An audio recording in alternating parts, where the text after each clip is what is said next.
I'm gonna take you ladies through my full workout today. I'm in the first week of my monthly training block in my fitness app. If you don't know who I am a pre and postnatal fitness specialist, personal trainer for women in every stage of life. 6 months postpartum.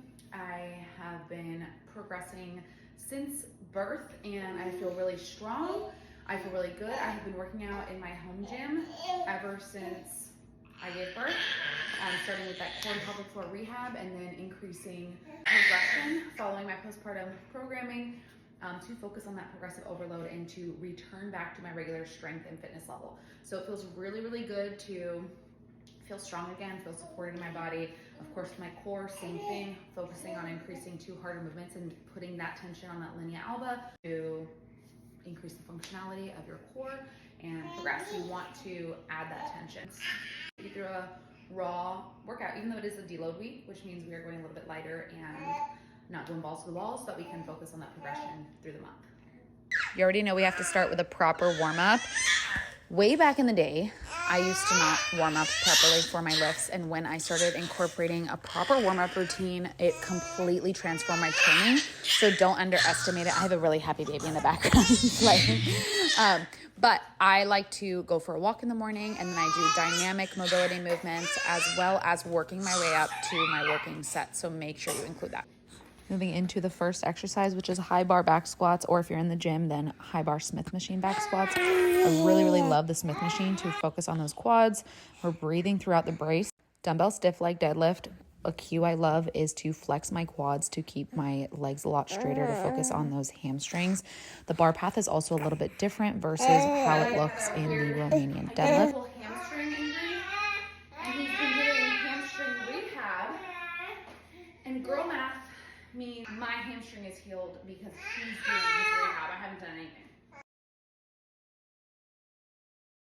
You guys, most people are sleeping on the raised curtsy lunge. Make sure that your platform is a little bit more raised. The one I'm on right now is not, but you want to make sure that you're getting more range of motion versus if you were just doing a standard curtsy lunge. But these are so good. 45-degree hip extension, but I'm at home, so to keep my glutes in the shortened position, I am swapping for some eccentric paused cast glute bridge.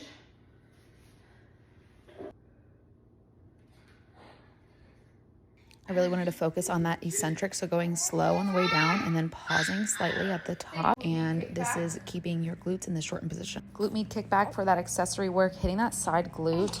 I prefer these on the cable, but obviously at home I only have a band. Make sure you have one that's a lot more stretchy than the one I'm using because it was really hard to be able to get a full range of motion, but these are great if you're doing them properly. Core work, so moving to harder movements and continuing to put that tension on my core so that it can progress. So core work postpartum is all about the progression, starting with your breath and that core and pelvic floor rehab with those basic movements to reconnect to that core and pelvic floor, and then moving into those harder, more challenging movements. You want to make sure that you are challenging yourself. 2 of the biggest mistakes that people make with core is not modifying when necessary and not progressing to harder movements when necessary. So we are contracting our core, but we're breathing throughout the brace, and you want to make sure that you can control that intra-abdominal pressure and you feel supported in your body. You definitely want to be intentional when you're focusing on that progression postpartum, especially when you're dealing with core work and rehabbing and reconnecting. But like I said, eventually you want to be moving to harder movements and challenging your body and challenging your core. And you don't want to be stuck in that basic foundation forever, because that is how you're going to grow. That's how you're going to progress, just like with anything in fitness. So that's the end of the workout. This is a lower body workout. And then I also added in some core movements to continue focusing on that strength and progression in my core. Hope you guys enjoy this type of video, and see you later.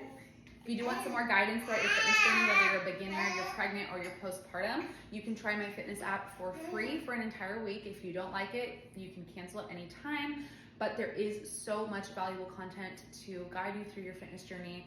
We focus a lot on strength and health and wellness, physical and mental health throughout every single part of your journey, every single stage of your journey, labor prep, core and pelvic floor, postpartum rehab, the whole 9 yards, and I'll leave that link below. See you next time.